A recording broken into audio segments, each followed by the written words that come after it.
여러분 안녕하십니까. 아침의 매일 경제 저는 이상훈입니다. 오늘부터 초여름 더위가 다시 찾아옵니다. 낮 최고 기온이요 30도에 육박하는 곳도 있다고 하니까요.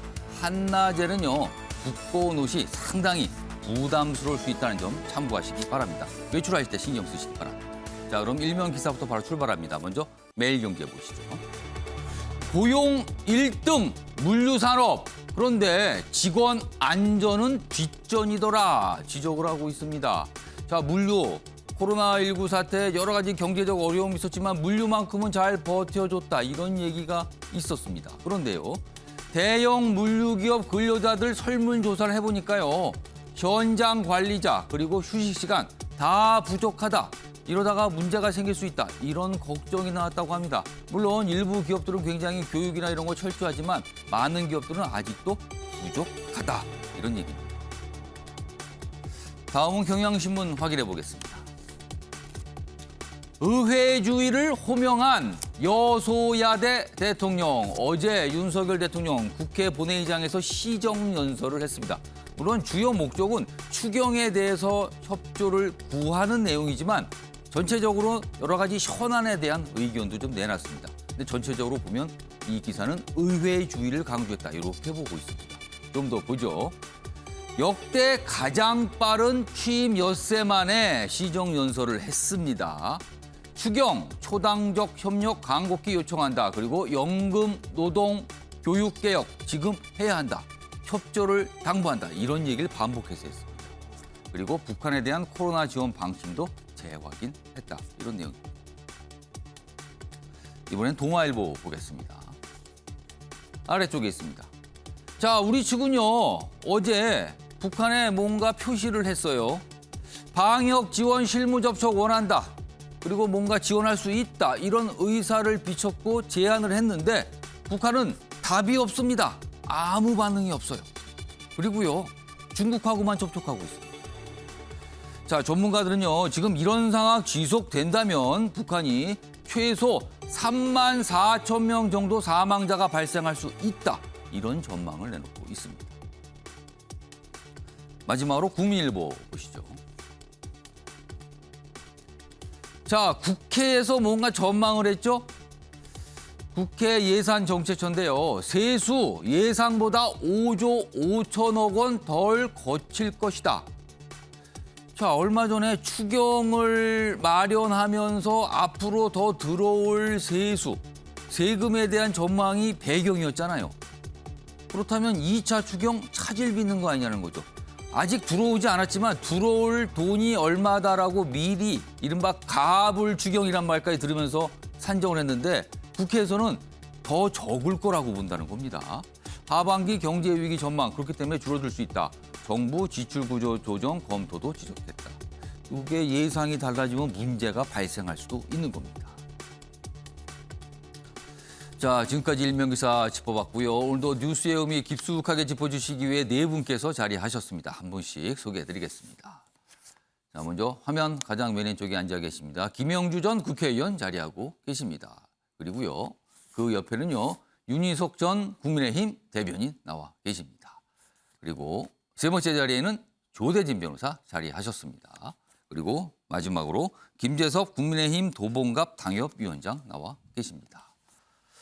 자, 네 분 안녕하세요. 안녕하세요.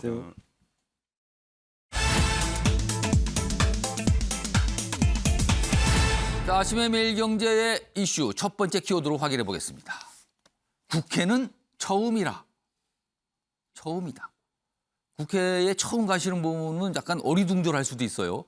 그리고 어떤 행동을 하거나 어떤 태도를 보일 때도 약간 어색할 수도 있죠. 어제 그런 모습이 있었다는 겁니다. 자, 그럼요. 어제 윤석열 대통령의 시정연설과 관련된 키워드인데요. 기사 하나씩 짚어보죠. 자, 우선요. 어제 시정연설의 내용을 다룬 기사가 있습니다. 윤석열 대통령, 연금, 노동, 교육개혁 더 이상 미룰 수 없다. 그러면서 이렇게 얘기합니다. 정부와 국회 초당적 협력을 해야 합니다. 그리고 특히 야당의 적극적인 협조 바랍니다. 이렇게 수차례 당부를 합니다. 그리고 여기 보면 여야 의원들의 협치를 호소했다. 어제 이제 내용을 주요 내용이 많이 있었는데 그중에서 이런 개혁과 관련된 거 그리고 협조를 당부했다는 내용으로 좀 방점을 두고 있습니다. 자, 그럼요. 어제 윤석열 대통령의 시정연설 주요 내용 들어보시죠. 추경이 이른 시일 내에 확정될 수 있도록 국회의 협조를 간곡히 부탁드립니다. 연금개혁, 노동개혁, 교육개혁은 지금 추진되지 않으면 우리 사회의 지속 가능성을 위협하게 되고 더 이상 미룰 수 없는 과제가 되었습니다. 정부와 국회가 초당적으로 협력해야 합니다. 정치적 가치는 다르지만 공동의 위기를 극복하기 위해 기꺼이 손을 잡았던 처칠과 애틀리의 파트너십이 그 어느 때보다 필요합니다. 그러니까 2차 세계대전 당시에 영국의 거국 내각까지 거론하면서 당시에 보수적인 정당, 진보적인 정당이 협력해서 각각 역할을 나눠갔다. 이런 사례까지 얘기하면서 뭔가 협력, 협조를 당부하는 내용이었습니다. 자, 일단 내용 측면은 이래요. 그런데요, 사진 하나 소개해드리죠. 여기 보면 국회의장이 위쪽에 있고요. 윤석열 대통령이 아래쪽에 있는데 뭐 인사하는 장면인데 이것만 봐서는 뭐 통상적인 거 아닌가. 연설 전에 이렇게 인사를 하니까요. 그런데 그게 아니었어요. 제목 보시면 국회의장의 인사를 하는 걸 깜빡한 거예요. 통상적으로 단상에 설 때는 국회의장에게 인사하고 그리고 여야 의원들한테 인사하고 이러는 거거든요. 근데 깜빡해서 국회의장이 먼저 얘기해요. 대통령님 인사하셔야 되는데요. 그래서 뒤늦게 돌아서 인사를 하는 모습이 이렇게 카메라에 잡힌 겁니다. 기사 하나 더 보겠습니다. 관련 내용을 다루고 있습니다. 역시 똑같은 사진 있고요. 아래 보겠습니다. 여야가 따로 있겠나. 민주당 의원들과 일일이 악수. 그리고 연설 전후 연단을 돌며 폴더 인사. 그러니까 허리를 굉장히 많이 숙이는 인사를 반복해서 했다는 거죠. 그리고 15분간 뭐 18차례 박수가 나왔다. 이런 뭐 분위기는 보기에 따라서는 굉장히 좀 좋았다. 이렇게 또 평가도 나오고 있습니다. 자, 그럼요. 어제 어떤 모습이었길래 이런 사진과 기사가 나왔는지 확인해 보겠습니다. 지금 대통령께서 입장하고 계십니다.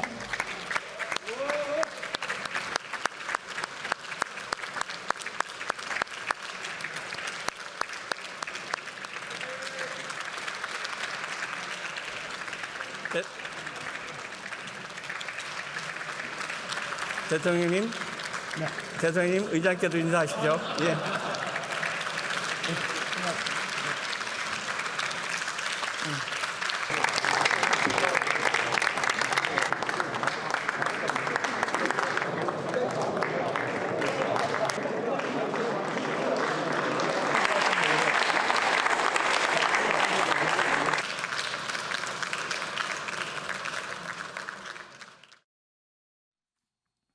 그러니까 어제 연설 끝나고, 그러니까 연설 전에는 전 국회의장께서 이제 말을 하려는데 인사를 계속하니까 대통령님 인사하셔야 되는데니까 뒤늦게 인사를 한 거죠. 그리고 끝나고 나서도요, 사실은 국회의장과 악수를 하고 내려가거든요. 근데 그 모습도 사실은 약간 어색한 듯한, 그러니까 아마 깜빡한 듯한 그런 모습도 있었습니다.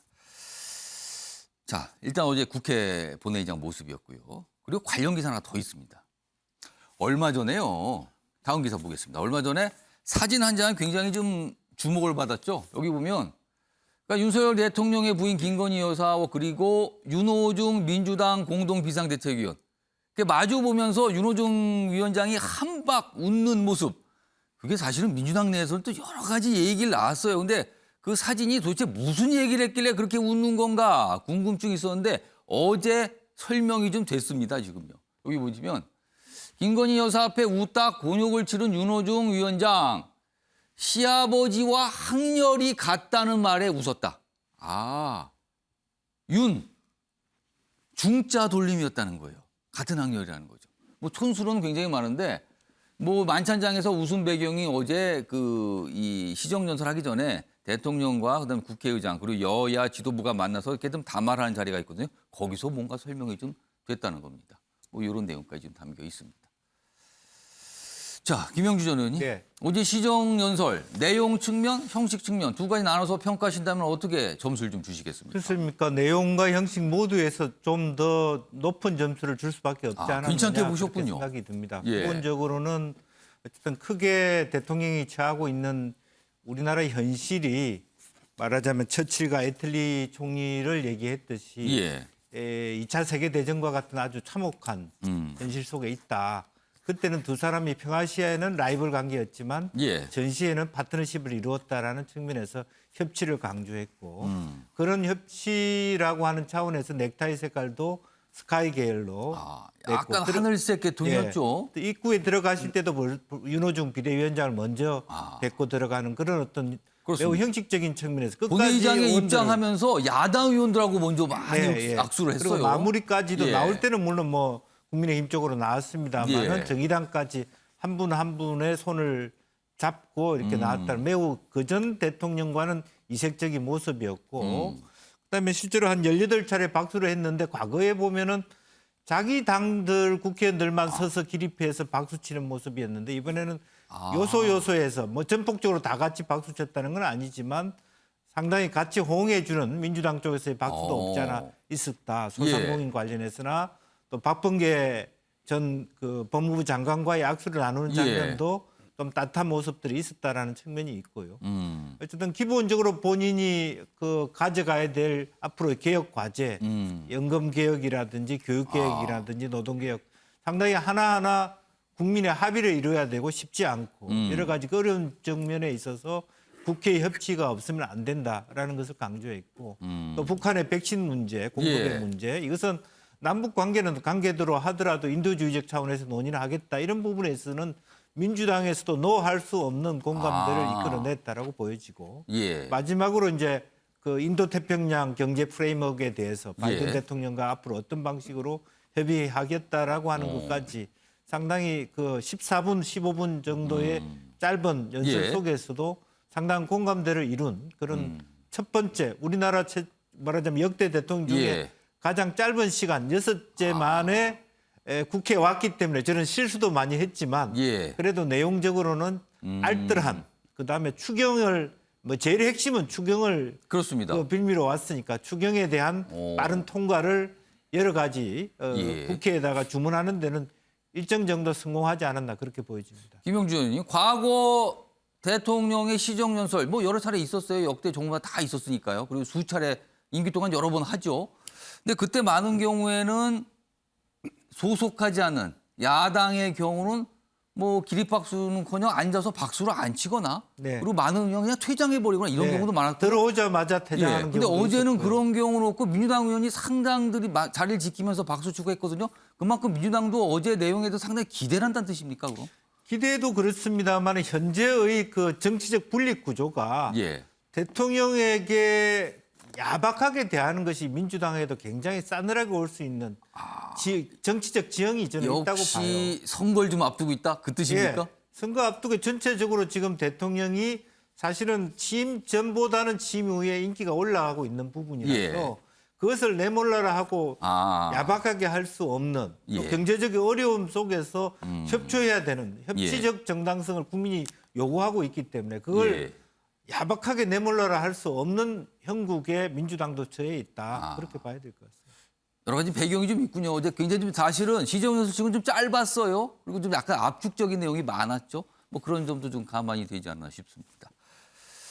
윤석열 대통령과 관련된 내용이 오늘 매일경제 하나 좀 있는데 눈길 잡는 기사입니다.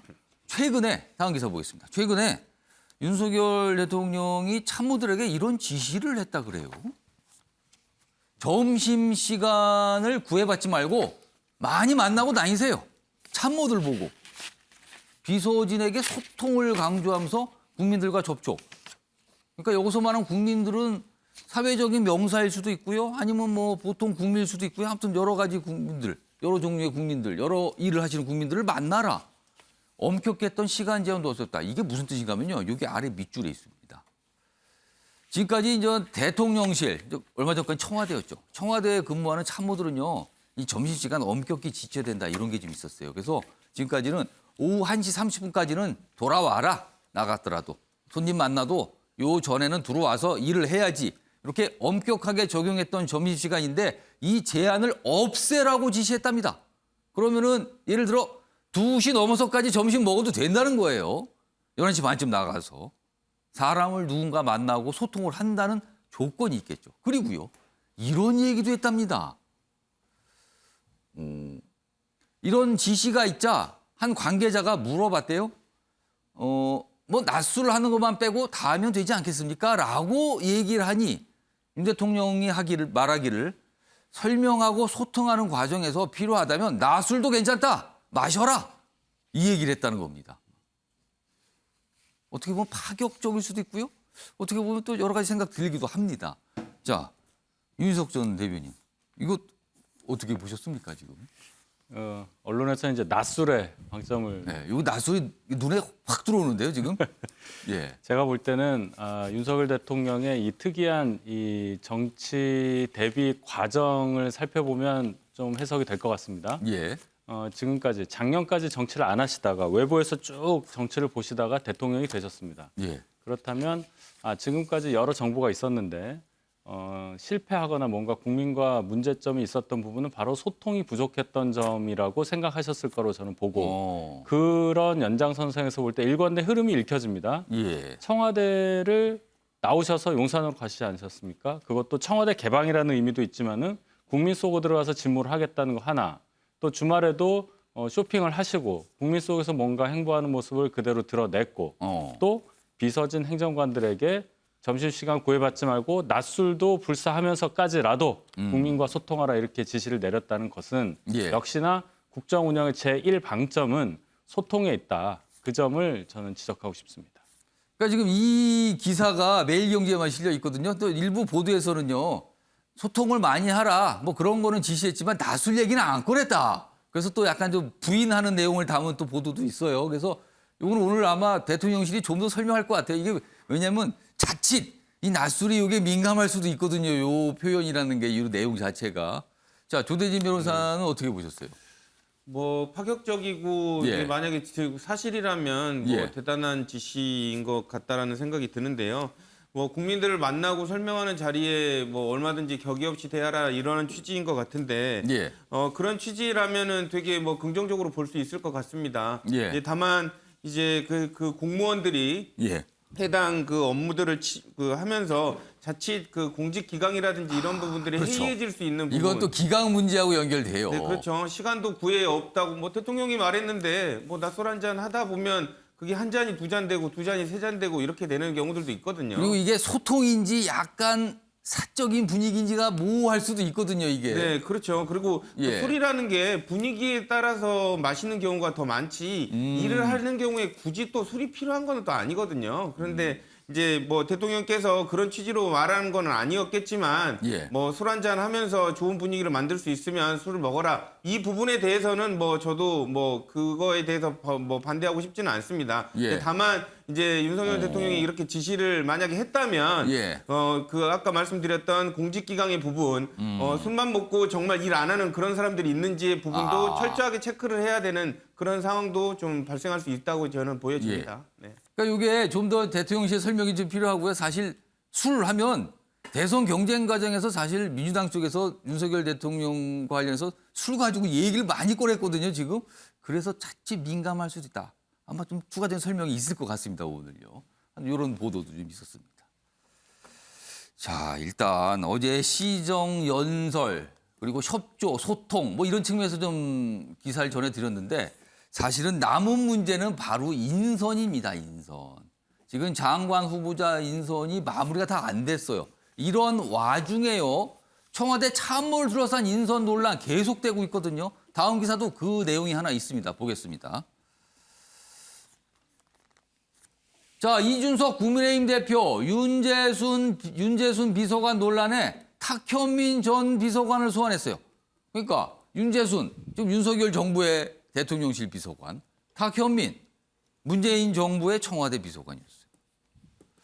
성추행 연상 시표현 국민들에게 사과해야 된다. 이렇게 되면서 과거 뭐 탁현민 전 비서관도 뭐 책 내용 뭐 이런 게 있지 않습니까? 이걸 언급하면서 유감 표명 후에 성실히 업무를 임해야 된다 이렇게 얘기했습니다. 그러니까 이게 무슨 경질 이런 게 아니라 사과하시고 일하세요로 약간 결론을 잡은 것 같아요. 지방선거 앞두고 인사수습 의도로 보인다는 겁니다. 자, 그럼요. 이와 관련된 이준석 대표의 이야기 들어보시죠. 윤재순 비서관은 시인으로 활동하면서 썼던 여러 가지 표현들에 대해서 국민들에게 충분하게 사과하고 업무에 임해야 할 것입니다. 그때 생각이 잘못되었음을 명백하게 드러내는 어떤 입장 표명, 유감 표명 등이 있은 뒤에 그만큼 성실하게 업무를 수행했으면 하는 그 당의 입장입니다. 국민 눈높이에서 좀 아쉽게 생각하는 부분도 있겠지만은 대통령께서 빠른 판단을 내려주시면 좋겠다. 그것이 임명이든 아니면은 뭐 다른 방법이든지 간에 저는 금년간에 저는 장관 임명을 좀 마무리하셨으면 좋겠다. 자, 장관 후보자 관련 얘기도 했고요. 그다음에 이 윤재순 비서관 관련된 얘기도 했습니다. 이준석 대표의 이야기를 들어보니까 사과하시고 성실하게 복무하시면 될 것 같습니다. 이렇게 좀 얘기를 하는 것 같아요. 김재섭 위원장. 뭐 이 정도 선에서 정리를 하면은 된다고 보십니까? 아니면 이거는 좀 부족하다고 보십니까? 저는 이 성비 문제 관련돼서는 조금 더 단호한 태도 보여줬으면 좋겠습니다. 예. 사실은 이제 윤재순 비서관이 더 크게 이제 문제가 되는 이유가 뭐냐면 예. 이 총무비서관이라는 자리 자체가 그러니까 어쨌든 이 대통령 집무실에서 인사랑 재무를 담당을 해야 되는데 예. 이 인사 업무를 담당하다 보면 예. 그 직원들에 대한 뭐 성교육이라든지 성희롱이라든지 이런 그렇죠. 예방 지침을 만들고 관련 이제 고충들을 듣게 돼 있는 그러네요. 자리거든요. 총무라는 자리가 그런 걸 담당을 하죠. 그렇죠. 이제 그러다 예. 보니까 과연 그럼 윤재순 그 비서관의 어떤 성에 관한 인식들이 이런 지침에, 그러니까 업무 지침이나 아니면 업무 방향성에 일부 영향을 줄 수 있는 것이 아닌가라는 우려들이 좀 대단히 있는 것이거든요. 예. 근데 이제 시도 20년 전에 쓰여진 것이고 그 윤재순 비서관이 경징계 처분이라고 하더라도 받았던 것이 96년이랑 2012년인데 다소 좀 오래된 이야기 아니겠어요? 10년, 20년이 된 이야기인데 당시에 경징계 처분을 받았다는 것과 그러면 지금 시각에서 2022년에서 그 당시에 경징계 처분을 받았던 사실관계들을 봤을 때 과연 96년, 2012년에 경징계 처분만 그 당시에 있었던 사건이 2022년으로 가져왔을 때 과연 경징계 처분에서 머물 것이냐. 과연 지금 저런 일이 있었다라면 그렇죠. 어느 정도 수위의 징계가 있을까? 이 말씀이네요, 지금. 네, 이제 저는 이제 그런 의미에서라도 우리가 예. 조금 더 단호한 모습들을 보여주면 좋겠다. 국민의힘도 그렇고 대통령 집무실도 그렇고 예. 좀 단호한 태도를 보여줬으면 좋겠는 것이 저희가 이제 끊임없이 민주당에 대해서 성비위와 관련된 내로남불 비판을 하고 있는 상황이고 예. 특히 지난해 재보궐선거에서 국민의힘이 압승을 할 수 있었던 것은 서울시장, 부산시장이 각각 다 성범죄와 성비위 의혹으로 인해 예. 물러나게 됐고 거기에 대해서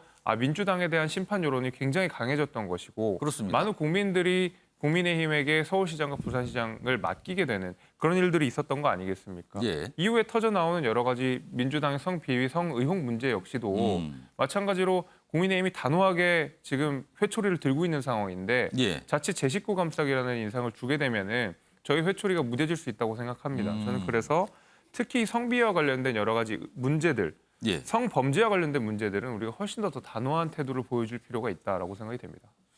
그런데 사실 이 윤재순 비서관이 검찰 출신이거든요. 지금 알려지기로는 윤석열 대통령이 굉장히 검찰 시절에 굉장히 신뢰한 인물이었다. 그리고 아직 대통령실 차원의 유감, 사과 이것도 없었거든요. 근데 과연 이 인사를 거둘까요? 김재섭 위원장 어떻게 전망은 어떻게 하세요? 아까는 그렇게 해야 된다는 말씀인데 전망은 정말 어떻게 하세요? 현실적으로.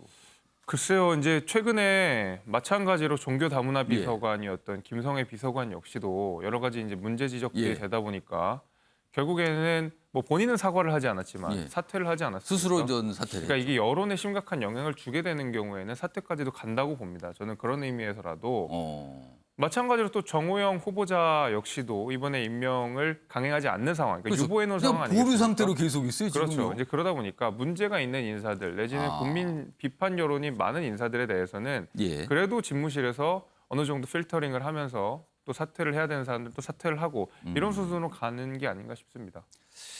자, 앞서서 시정연설 관련 내용 전해드릴 때 윤석열 대통령이 협치와 소통, 거국 내각, 외국의 거국 내각 사례까지 꺼내면서 그 협치와 소통을 강조했거든요.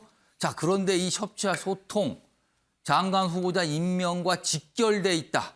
이런 분석이 오늘 참 언론에 많은데요. 다음 기사 하나씩 짚어보겠습니다. 한동훈 고, 정호영은 스탑. 그러니까 이 각각 지금 후보자인데 아직 임명이 안 된 상태잖아요, 장관으로. 한덕수 총리 후보자 인준 협치의 조건 수싸움이 벌어지고 있다. 그러니까 지금 3명의 인물인데 최종 목적지는 여기예요. 한덕수 후보자를 총리로 임명하는 게 최종 목적지인데 그 과정에서 과연 같이 가느냐 아니면 누구를 버리느냐 이 문제가 남아있다는 거죠. 지금 야당에서는 민주당에서는 다 버려라 이런 얘기를 하는 거예요. 지금요. 좀 더 보겠습니다. 자, 윤 대통령 여야 지도부 비공개 시정연설 앞둔 비공개 환담에서 총리는 한덕수 후보자뿐이다 이렇게 강조를 했대요. 그러면은 이 말로 봐서는 이거는 계속 이 생각 갖고 있겠다는 뜻이잖아요. 협조를 당부했는데 민주당은 별다른 반응을 보이지 않았답니다. 그 자리에서. 그리고요. 국정 공백이 길어지는 상황을 우려해서 한동훈 장관은 오늘 임명할 가능성이 있다고 합니다. 왜냐면요. 오늘요. 선거관계장관 회의가 잡혀 있어요. 대통령도 참석하는. 근데 여기에 법무장관이 관계장관이거든요. 임명 그리고 회의 참석. 이러지 않을까 전망이 됩니다. 자, 그러면 어떻게 되는 겁니까? 한덕수 인준 분위기 조성 카드로 정호영 보건복지부 장관 후보자 자진 사퇴 쪽으로 가는 거 아니냐. 이런 관측이 있습니다. 근데 여태 아무것도 없었는데 갑자기 또 자진 사퇴다. 뭐 여러 가지 전망이 있죠. 아무튼 가결하든 부결하든 처리가 순서다. 이렇게 좀 돼 있습니다. 자, 이와 관련해서요. 야당에서 나오는 지적의 목소리가 있거든요. 들어보시죠. 적어도 마지노선은 정호영 후보자 정도는 사퇴를 시키셔야 되는데 제가 이해가 안 가는 게 임명을 안 하고 왜 이렇게 자꾸 간을 보시는지 모르겠어요. 이분을 관철할 경우에는 한덕수 국무총리는 인준받기 어렵습니다.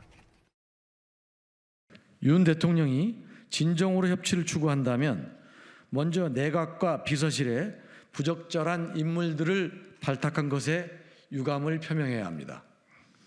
그리고 국회의 동의를 받지 않고 임명을 강행하려는 장관 후보자들을 사퇴시켜 여야 협치의 장애를 제거해야 합니다.